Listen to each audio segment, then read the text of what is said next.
I never thought I'd see the Warriors lose to the Sacramento Kings. Not in 100 years.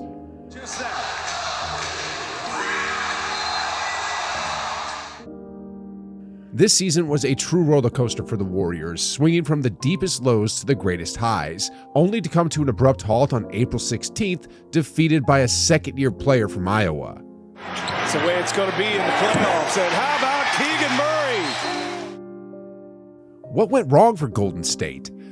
How did the league's most expensive team end up as the 10th seed and face a 24-point deficit in the play-in tournament?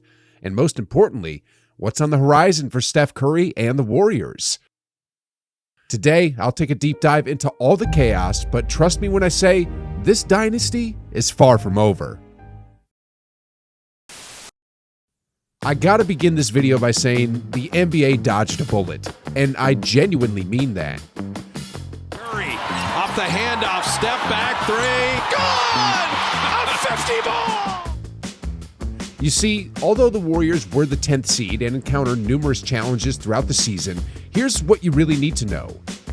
This squad wasn't just any 10th seed this season. With a record of 46 wins and 36 losses, the Warriors established themselves as the best 10th seed in NBA history. For me, I'm going to drive in there and dunk it. Play was fading there, but Kuminga! To really highlight the team's true caliber, if they had posted the same record last year, they would have secured the 4th seed. Sheesh! How crazy is that, right? It's also wild to think that this season, they were only 5 games away from actually being the 4th seed. If only they had secured wins in a couple of those games where they had a 99% chance of winning. But, oh well, that's life for you. Somebody finds Holmgren, the turnaround shot to tie it, it's Ed Holmgren!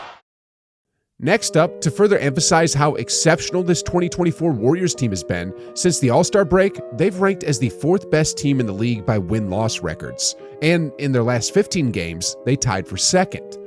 Let that sink in for a moment. Since the All-Star game concluded on February 19th, they were the 4th best team in the league, and over the last 15 games, only one team, the Dallas Mavericks, managed to secure more wins than them. Of attrition, Cleveland cuts, he kicks into Washington! As the season wrapped up, the Warriors emerged as one of the dark horses to win it all. Despite their less than stellar 10th seed record, which stemmed from various challenges throughout the season, they ended up in a winner-take-all game. And as they say, it's a make or miss league. Unfortunately for the Warriors, while the Kings made most of theirs, the Warriors missed quite a few. Particularly Clay, who went 0 for 10 from the field, missing every single shot. And now Thompson lets it fly. Thompson, that quick release. However, it wouldn't be fair to lay the blame solely on the shoulders of the Splash Brother, because, as the season would wind down, Clay was proving himself to be a sharpshooter who occasionally had an off night. Unfortunately, his rough patch came during this critical game. Here is Thompson, another miss. I mean, just days earlier, against the Jazz, he led the Warriors with 25 points, shooting with exceptional precision. And shortly before that, he tormented Lakers fans by scoring 27 points. Clay again, step back three, close, Vincent, he got it. In contrast, this particular game was a series of unfortunate events. Silly turnovers were rampant, open shots wouldn't fall, and the team lacked cohesion. Meanwhile, their opponents were in top form, firing on all cylinders. Fox for three. This game brought back memories of Game 5 against Memphis in 2022 when the Grizzlies handed the Warriors a near 40-point deficit. Regrettably, this was a do-or-die situation. Honestly, if it had been a best-of-7 series, it likely would have echoed last year, where the Warriors rebounded from an initial loss, adjusted their strategy, and ultimately dominated the Kings. Gets it back, Curry, three-pointer, bang! Steph Curry! So, like I said earlier, the NBA truly dodged a bullet. Here's another stroke of luck for the NBA this season.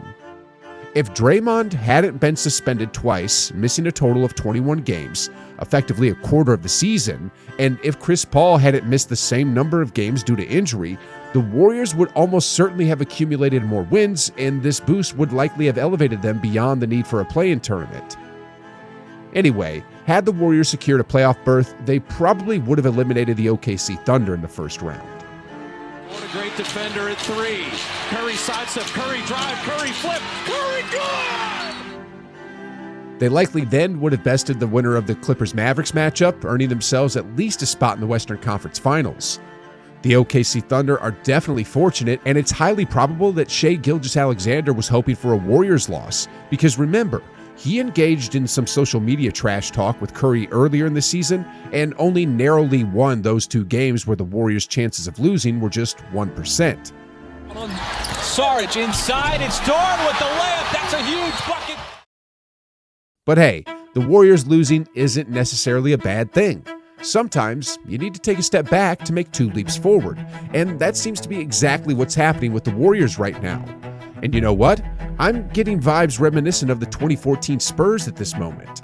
I realized the Warriors weren't nearly as close to a championship as the 2013 Spurs were in that crucial 2013 Game 6, which they miraculously lost, but I see them using this defeat as a catalyst, returning next year with intensified focus and determination. And truly, this is still a championship caliber team. The only missing ingredient right now is focus. Curry lets it fly, and Stephen Curry. Looking ahead, I see them reassigning Klay Thompson. Once that's settled, next year he won't have contract negotiations on his mind, will embrace a lesser role, but will remain as impactful as ever. He won't repeat this year's phase of forcing shots to prove he's worth a bigger payday. Draymond Green seems to have moved past his antics and is poised for a renewed, focused return next year. It became apparent towards the end of this season that number 23 had learned from his errors and is set to be the veteran presence the Warriors desperately need. Step from the baseline to Draymond inside, scored over Wembanyama again. Steve Kerr, on the other hand, will have a clearer view on which lineups to deploy thanks to the team dynamics established by the end of the season. This clarity is a significant shift from the start of the season when integrating many new pieces posed a real challenge for Golden State. Podziemski drives past him, too easy. Brandon Podziemski, the rookie. Then, their 4 young players will likely undergo intense training this offseason and return even stronger. Expect Trace Jackson-Davis to sharpen his skills as a post weapon, while Moody and Pods develop into more well-rounded players. Jonathan Kuminga, on the other hand, is poised for an even greater surge in growth. Having made a significant third-year leap, if he continues on this trajectory, he could very well be on his way to becoming an all-star next year. 71. Kuminga soaring! Oh, man! Then there's Steph Curry, one of the game's ultimate competitors. I know that being eliminated so early won't sit well with him over the summer, so expect him to return next year with unparalleled focus. Pocket 3. Curry 3. Oh, there's the meme! All in all, I see the Warriors returning next year on a mission. They'll have a singular focus and no distractions, unlike this year, which felt more like an experiment due to the influx of new players and constant changes in rotations. After this loss, I checked the online community and noticed some saying that the dynasty is over, but that's simply not grounded in reality. This dynasty remains steady until they're clearly defeated in a best-of-7 series without the referees heavily influencing the game by awarding the opposition like around 20 more free throws every other game. At the trade deadline, really turned things around for the Lakers. This Warriors team might evolve soon, similar to how the Spurs gradually transitioned leadership to Kawhi Leonard as their Hall of Fame trio aged, or how the 80s Lakers had to adapt during Kareem's later years. But the undeniable fact is, Steph Curry is performing at an elite level, averaging more points per game and shooting more effectively than when he won his Finals MVP in 2022. You know what's even crazier? Despite what everyone online is saying about the Warriors needing to change, get younger, bigger, and so on, how can they ignore the fact that the Warriors ranked as the 4th best team in the league since the All-Star break? It really doesn't add up, but the reality is, what if the Warriors had secured a top 3 seed in the West this year? That's where they would have been if the season had started after the All-Star break. I wonder if people would still be echoing the same sentiments if that had been the case. Extraordinary 25, and now 26. 26-3.